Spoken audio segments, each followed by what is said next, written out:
Sud Radio Berkov dans tous ses états. Le fait du jour. Bonjour Michel Rivasi. Bonjour. Vous êtes députée européenne, je rappelle, EELV, Européenne Écologie Les Verts au Parlement européen. Alors dites-moi, d'abord on va parler de beaucoup de choses, mais d'abord, pourquoi à votre avis, Monsieur Bourla, le PDG de Pfizer, refuse de vous voir? Qu'est-ce qu'il a contre vous? Je ne parle pas de vous personnellement, mais le Parlement européen, la commission Covid, il paraît que ça fait 2 fois qu'on le convoque, et qu'on le convoque, on lui demande poliment et gentiment de venir, et il refuse. Mais pourquoi? Il n'y a pas de problème entre eux. Qu'est-ce qui se passe à votre avis? Mais parce qu'il ne veut pas répondre aux questions des députés européens dans le cadre de la commission spéciale sur le Covid. On avait plein de questions à lui poser sur ces fameux SMS que soit lui a envoyé, soit la présidente de la Commission européenne, Ursula von der Leyen, lui a envoyé. Oui. Vous savez que maintenant, on a les preuves comme quoi on n'a pas les documents intermédiaires qui montrent que ça a respecté les différents échelons qui avaient été établis par la règle européenne. D'accord. Il y avait un comité de pilotage qui devait fixer les prix, les conditions de livraison, les responsabilités en cas d'effet secondaire. Eh bien ça, la Cour des comptes européenne n'a pas trouvé trace. Ah, ça n'a pas été fait. On pense que ça n'a pas été fait, alors. Il y a la preuve. Ah ben, ça a été dans le rapport de la Cour des comptes européenne qui a dit on n'a pas eu accès au 3e contrat, qui est le plus important, puisqu'il est touché 1,8 milliard de doses, et il y en avait pour au-delà de 35 milliards d'euros. Donc c'était le plus gros contrat. Et bien sur ce plus gros contrat, on n'a pas tous les échelons qui ont été respectés. La médiatrice européenne l'avait dit également, et ça a été confirmé par la Cour des comptes. Et alors donc, maintenant, on a un deuxième sujet, c'est son mari, Heiko von der Leyen. Oui, le mari d'Ursula, oui. Et qui, alors ça c'est grâce aux journalistes italiens et allemands, qui ont montré que son mari a une boîte aux États-Unis qui s'appelle Orgenesis. Et cette boîte, elle est très réputée pour tout ce qui touche à la thérapie cellulaire et génétique et pour la fabrication des ARN messagers. Donc c'est très en lien avec le Covid d'ailleurs. Certes. Là-dessus, on apprend quoi? On apprend que en mars 2021, il avait fondé une filiale en Italie. Alors l'Italie, pourquoi c'est important? Parce que l'Italie est un des pays qui reçoit énormément d'argent du plan de relance européen. Ils sont entre 120 et 150 milliards d'euros qui reçoivent, vous savez, ce plan d'urgence suite au Covid, qui était autour de 800 milliards d'euros. Eh bien, l'Italie reçoit beaucoup. D'accord. Et alors, il s'est mis dans un consortium où il y a cette filiale d'Orgenesis. Oui, filiale américaine, oui. Qu'il a installée à Udine, en Italie. Ah oui. Et il s'est mis dans un consortium qui a été établi par les Italiens. Vous avez 49 boîtes publiques. Alors, vous voyez, il y a beaucoup d'universités, plus aussi des boîtes privées. Alors, vous avez Orgenesis, mais vous avez aussi Sanofi, vous avez BioNTech. Et ils touchent de l'argent européen pour qu'il y ait une valeur ajoutée sur la fabrication de l'ARN messager. Bon. Et il était responsable de la direction de surveillance. Monsieur von der Leyen, oui. Von der Leyen. Oui. Quand c'est sorti dans la presse, il a démissionné de son poste au niveau de ce comité de surveillance. Parce que ce comité de surveillance, vous voyez, il était à la fois, il prenait les orientations et il touchait de l'argent, donc des fonds européens. D'accord. Et puis après, on apprend par les Allemands qu'il avait fait la même chose en Grèce. Et en Grèce, il a touché quand même 32 millions d'euros sur une co-entreprise d'Orgenesis qu'il a créée et qui s'appelle Terracell. Il a fait la même chose aussi aux Pays-Bas. Et aux Pays-Bas, il a touché du gouvernement des Pays-Bas 1,2 million d'euros. Toujours lui, toujours la compagnie, la boîte de M. von der Leyen, ça, dont vous parlez. Oui. Et puis aussi en Allemagne, donc il y a 4 filiales. Et là, il est directeur général de la filiale allemande d'Orgenesis. Donc, moi, qu'est-ce que j'ai fait? Quand j'ai su tout ça, j'ai posé la question à des experts qui étaient auditionnés dans le cadre de la commission spéciale du Covid. Et je leur ai dit, mais c'est quoi ça? C'est pas possible que son mari, vous voyez, utilise des fonds européens à destination du privé, alors que ces fonds européens, c'est dans le cadre du plan de relance. Et en plus, c'est le mari de la présidente de la Commission européenne comme qui par fait hasard. passer des SMS avec le directeur de Pfizer. Et la Commission m'a répondu, alors je vais vous dire exactement ce qu'elle m'a répondu. Oui, dites-nous, c'est intéressant. Qu'est-ce qu'elle vous a répondu? Le fait que le mari d'une haute responsable européenne reçoive un financement européen et national, puisqu'on a vu qu'il avait reçu des fonds du gouvernement grec et des Pays-Bas, n'entraîne pratiquement aucun conflit d'intérêts. Ah ben attendez, répétez-moi ça, Michel Rivasi, ça vaut le coup. Vous dites que le fait que le mari de la présidente de la Commission européenne reçoit des fonds européens à titre de ses boîtes privées ne présente aucun conflit d'intérêts, c'est ça qu'ils disent? Alors il dit n'entraîne pratiquement aucun conflit d'intérêts. Ah mais pratiquement, tout est dans le pratiquement. Ouais, allez, pas mal. Alors, c'est beau ça. Mais... Donc, j'ai interrogé les experts qui avaient été invités par la commission Covid, et eux, ils me disent, pour nous, c'est un conflit d'intérêts, parce qu'il y a eu les problèmes des SMS, où maintenant on a confirmation qu'il n'y a pas de document intermédiaire. Là, on voit que son mari, qui est au courant de ces plans de relance, établit des filiales qui sont en fait des boîtes postales. Vous voyez, c'est pas des entreprises qui sont installées en Italie, aux Pays-Bas ou ce sont des boîtes postales. C'est carrément des boîtes postales.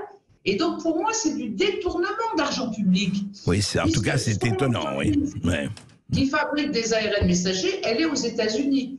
Et donc, je saisis la commission, je vais saisir l'ombudsman, et parce que pour moi, c'est complètement anormal que le mari de Ursula von der Leyen utilise de l'argent européen. Alors, Michel Rivasi, est-ce que vous croyez que ça peut avoir joué tout ceci, ce pratiquement conflit d'intérêts, j'adore le mot pratiquement, est-ce que ça a joué dans le fait que M. Bourla ne soit pas très enthousiaste à l'idée de venir parler à la commission Covid du Parlement européen?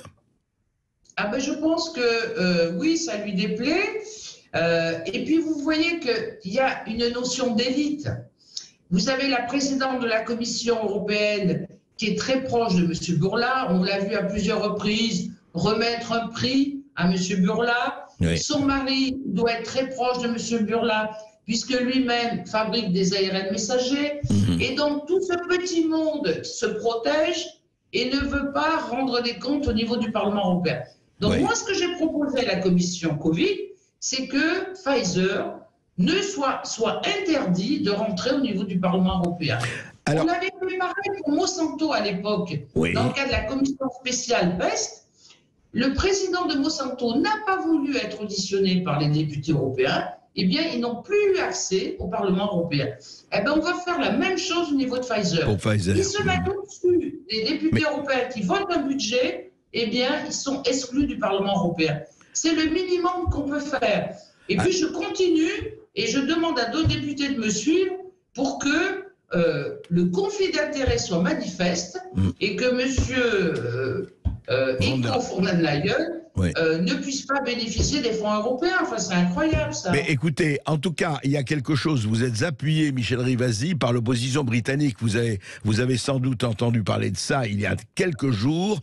Profitant d'un gros scandale concernant un contrat de 244 millions de dollars que le gouvernement conservateur britannique a offert à une entreprise médicale, enfin, l'opposition britannique exige la publication de tous les contrats signés lors de la pandémie. Je ne sais pas s'ils l'obtiendront, mais voilà, ça a été annoncé il y a 2 jours. C'est qu'ils disent, attendez, vous avez fait les contrats, on veut la publication de tous les contrats. Vous voyez ce que vous demandez, vous, à Bruxelles? Eh bien, l'opposition britannique est en train de le demander, les Espagnols aussi. Enfin, c'est en train de bouger en Europe, on dirait. Ben, j'espère. Parce que les États membres, lorsqu'ils ont signé les contrats, ils ont accepté le fait que ces contrats ne soient pas transparents. Donc moi, j'ai fait ce que j'ai pu à mon niveau, c'est-à-dire de saisir la Cour de justice européenne pour avoir accès à l'ensemble des contrats. Bien Mais sûr. les États membres, la France, elle peut le faire aussi. Bien sûr. Il est quand même inadmissible qu'ils aient signé sans regarder. Ouais. Et puis maintenant, on voit qu'il y a des conflits d'intérêts au niveau de son mari. Il faut quand même que les États membres se bougent en disant, Ouais. mais de quel droit cette personne-là qui a une boîte aux États-Unis utilise de l'argent européen pour la fabrication des ARN messagers. Michel Rivasi, vous en avez la pas. souveraineté européenne, Oui. elle est aider les entreprises européennes Bien sûr. pour fabriquer des médicaments, etc. Oui, est-ce que vous en avez parlé à Nathalie Loiseau, par exemple, de cela, de ce Non. conflit d'intérêts éventuel? Non, j'en ai parlé, si vous voulez, aux membres des Verts qui sont responsables justement de l'institution et des conflits d'intérêts au sein de l'institution. Mmh. Donc moi j'ai fait mon boulot au niveau de mon parti politique, Ouais. mais moi j'ai pas eu confiance au niveau de Nathalie Loiseau pour dénoncer Ursula von der Leyen qui a été mise en place par M. Macron. Ouais. Donc je vois mal comment elle peut aller dans mon sens. Dans son sens. Alors, dernière question, Michel Rivasi. Vous avez fait beaucoup de bruit au bon sens du terme, parce que là, ça a provoqué un choc quand vous avez dit en novembre, 130 000 salariés non vaccinés, tous métiers confondus, ont été exclus en France. 130 000. Alors qu'on donne des chiffres de 4 000, de 15 000, 30 000 au grand maximum, et vous dites 130 000 salariés non vaccinés, tous métiers confondus. Vous vous basez sur quoi pour ce chiffre énorme, d'ailleurs? Oui. Ce chiffre des 130 000 suspendus, Oui, toutes professions confondues, c'était en octobre-novembre 2021. Vous voyez, c'était au tout début, quand l'État français a décidé de suspendre tous les gens qui ne voulaient pas se faire vacciner.